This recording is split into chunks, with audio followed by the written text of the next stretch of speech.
Due to insufficient budget to establish a comprehensive water system, the Department of Interior and Local Government, or DILG, urged the local government of Antique to seek private investors. Although sagana at ligtas na tubig para sa lahat program could be a viable solution, DILG Undersecretary Jonathan Tan confirmed that it might take a longer time to be implemented.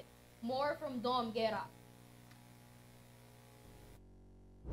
DILG Undersecretary Jonathan Tan urged the local government to focus on seeking private investors to address residents' need for adequate and clean water.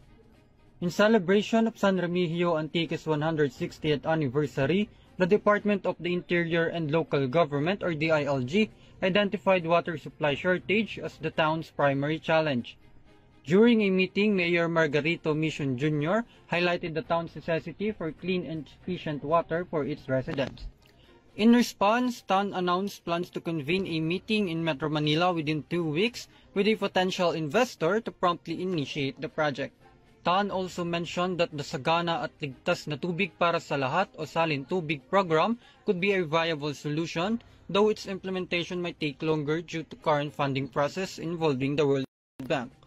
Mayor Mission noted that the town's current budget is insufficient to establish a comprehensive water system, hence they would require assistance from the private sector to ensure continuous water supply and further boost their tourism efforts.